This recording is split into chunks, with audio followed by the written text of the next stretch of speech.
नमस्कार, मी ॲडव्होकेट विशाल मोहिते. काल मी सोशल मीडियावरती माझं एक पत्र जे मी प्रांत अधिकारी कडेगाव यांना दिलं होतं, तसेच तहसीलदारांना पत्र दिलं होतं. विषय आहे शक्तिपीठ महामार्गाचा. आपल्याला माहिती आहे की शक्तिपीठ महामार्ग हा अतिशय समृद्धी आणलेला आणि विकासाचा महामार्ग तो आपल्या सांगली जिल्ह्यातून जातो आहे. सांगली जिल्ह्यातून कडेगाव तालुक्यातून पलूस गावातून काही गावातून जातो आहे. आणि या संदर्भात मी एक पत्र सोशल मीडियावरती व्हायरल केलं होतं. जे पत्र मी प्रांत अधिकारी आणि तहसीलदारांना दिलं होतं, त्या पत्रात असं म्हटलं होतं की अजून शक्तिपीठ महामार्गाबद्दल ठोस भूमिका प्रांत अधिकारी व तहसीलदार यांना आहे का? जर त्यांनी असेल तर त्यांनी जनतेसाठी खुली करावी. किंवा जे काही व्यक्ती असा उल्लेख केला होता, समाजकंटक आहेत, जे आमच्या शेतकऱ्यांना फूस लावत आहेत, भडकावत आहेत, शासनाविरुद्ध भडकावतात. बरं, जी शक्तिपीठ विरोधी संघर्ष समिती केली त्यामध्ये सगळे काँग्रेसची लोक आहेत आणि त्यांना विकासाला कायम विरोध असलेले लोक आहेत. त्यांना विकास होऊ द्यायचा नाही, या भागाचा विकास होऊन द्यायचा नाही, या ठिकाणी शक्तिपीठ महामार्ग होऊन द्यायचा नाही. का तर त्यांच्या बाप जन्मात त्यांनी कधी विकास बघितला नव्हता, कधी रस्ते नाही बघितले.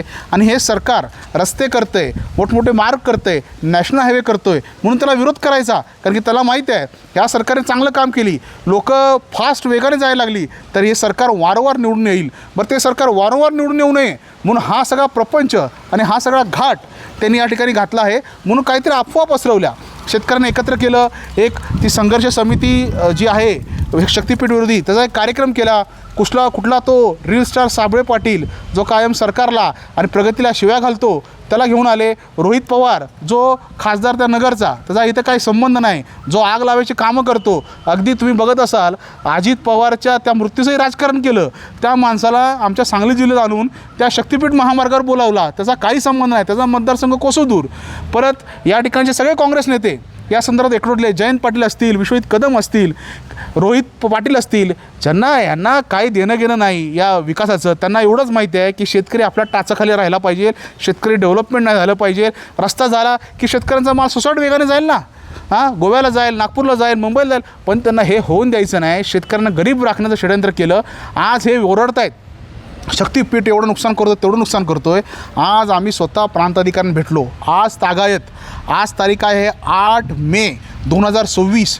आज तागायत प्रांत अधिकाऱ्यांना कुठलेही निर्देश नाही आहे. शक्तिपीठ महामार्गाची सेक्शन 3 खाली नॅशनल हायवे ॲक्ट खाली फक्त मांडणी झालेली आहे. 15 खाली ॲक्ट खाली अजून काही आलं नसताना हे काय बोंबाबोंब करताय? त्यामुळे मला कळत नाही नक्की हा शेतकऱ्यांमध्ये विकासाला संभ्रम निर्माण करण्याचं वातावरण हे काँग्रेस पक्षाचे काही एजंट आहेत. मी एजंट शब्द मुद्दाम वापरतो. जे हे संघर्ष समिती शक्तिपीठ विरोधी त्यांनी स्थापन केले, त्यांचं बॅकग्राऊंड चेक करा सगळ्यांनी. ते कशाप्रकारे वागतात. विकासाला खोडा घालायचं, विकास होऊन द्यायचा नाही, विकास आला की बॉम्ब करायची, अशा प्रकारे षडयंत्र करणारी ही लोकं शक्तिपीठ महामार्ग विरोधी संघर्ष समितीमध्ये घुसली आहेत. त्याला उत्तर म्हणून आम्ही आज ठरवलं आहे, आमचे ज्येष्ठ नेते राजाराम गरुड साहेब आहेत, तसेच आमचे मार्गदर्शन संग्रामसिंग देशमुख साहेब आहेत, यांच्या नेतृत्वाखाली आम्ही इथून पुढं शक्तिपीठ महामार्ग समन्वय समिती या ठिकाणी स्थापन करणार आहे. आणि समन्वय म्हणजे काय? आम्ही सगळ्या शेतकऱ्यांना विनंती करणार आहे, तुम्ही एकत्र या, आम्ही गाऱ्हाणं मांडू, तुमचं सरकारतर्फे गाऱ्हाणं मांडू. जे शेतकरी आहेत, जे बाधित आहेत, त्यांच्यासाठी काम करू.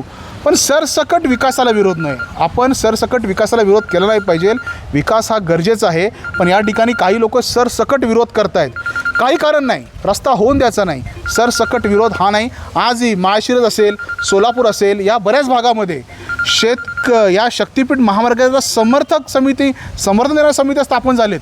सोलापूर असेल, आज माळशिरसचे त्यांनी प्रेस कॉन्फरन्स घेतली, परंतु या पलूस कडेगावमध्येही अशा स्वरूपाचं समर्थन देणारी एक शेतकऱ्यांच्या हिताची आणि या महामार्गाला समर्थन देणारी शक्तिपीठ महामार्ग समन्वय समिती आज आम्ही या ठिकाणी स्थापन करत आहोत. त्या संदर्भात आम्ही प्रांत अधिकाऱ्यांना भेटा आलो आहे. आमचे सन्माननीय माजी जिल्हाध्यक्ष भारतीय जनता पार्टीचे आमचे ज्येष्ठ नेते, महाराष्ट्र प्रदेश कार्यकारी सदस्य, ज्यांनी किसान मोर्चाचं काम प्रभावीपणे केलं आणि शेतकऱ्यांसाठी त्यांनी लढा उभा केला, तेही या ठिकाणी आमच्यासोबत आले. त्यांनीही प्रांत अधिकाऱ्यांना सांगितलं आणि त्यांचंही बोलणं त्या संदर्भात झालं आहे.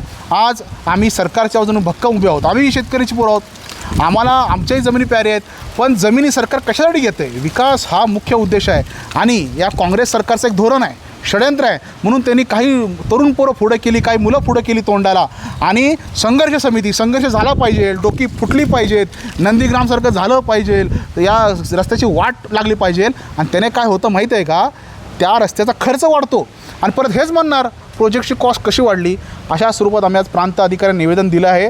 त्यांना सांगितलं आहे तुमच्याकडे कुठली माहिती आहे, तर प्रांत अधिकारी म्हणत आहेत आमच्यापर्यंत आत्तापर्यंत कुठलीही माहिती आली नाही. त्यामुळे जे काही षडयंत्र चाललं आहे, म्हणजे माझ्या विरोधात पोलीस स्टेशनला काय गेले होते की मी त्या पत्रकार समाजकंटक म्हटलं होतं, मी त्या पत्रकारात शेतकरी नावाचा उल्लेखही केला नाही, परंतु मी जे पत्र जे कोणाचं नाव उद्देशून लिहिलं नव्हतं, कोणाचं नाव त्यामध्ये नव्हतं, परंतु काही जणांना वाटतंय की हे पत्र आम्हाला लिहिलं, याचा अर्थ म्हणजे चोराच्या मनात चांदणं म्हणतो ना, अशी अवस्था झाली. बरोबर माझं पत्र जनरल होतं, कोणाचा नावाचा उल्लेख नव्हता, पण ज्यांना लागायचं त्यांना लागलं का, त्यांनी ते खरोखरच शेतकऱ्यांना भ्रमित करत होते, शेतकऱ्यांना फसवत होते, अशी मला शंका आली. काल पोलीस स्टेशनला गेले. तुम्ही पोलीस स्टेशनला जावं, कुठेही जावा, जे सत्य ते सत्य आहे, सत्य कोणी झाकू शकत नाही. त्यामुळे काल जे पत्र दिलं आहे आणि ते पोलिसांना सांगताय विशाल मोहिते यांच्यासमोर आम्ही आंदोलन करू, घरासमोर हे करू, माझ्या घरासमोर आंदोलन करा काय नाही. सत्य हे सत्य असतं. तुम्ही असत्य म्हणलं तर ते सत्य झाकलं जात नाही. शक्तिपीठ महामार्ग हा या जिल्ह्याची, तालुक्याची एक भाग्यरेषा बनणार आहे. आज बघतो समृद्धी महामार्गात किती वाहनं जात आहेत, कशा प्रकारे तिकडे डेव्हलपमेंट होते, तशा प्रकारे शक्तिपीठ महामार्ग हा झाला पाहिजे अशी आमची ठाम भूमिका आहे. आणि त्या सर्वार्थ आम्ही सगळे ज्या सर्व शेतकऱ्यांना विनंती करतो, अजूनपर्यंत कुठली स्पष्टता नसताना हे गंडवत आहेत तुम्हाला, हे गंडवणं त्यांना सांगतोय मी, अजूनही इशारा देतोय, तुम्ही शेतकऱ्यांना गंडवणं बंद करा. शेतकरी भावनिक आहे, त्याचा उद्रेक करू नका, त्यांना खरं सांगा, वास्तव सांगा. ज्या शेतकऱ्यांचे प्रश्न आहेत ते आम्ही मांडू, त्यांचं गाऱ्हाणं मांडू, त्यांना न्याय देऊ, पण सरसकट विरोध हे अत्यंत चुकीचं आहे. यासाठी आम्ही आगामी काळात ही जी शक्तिपीठ महामार्ग समन्वय समिती जोरात काम करेल एवढं बोलतो आणि थांबतो. धन्यवाद.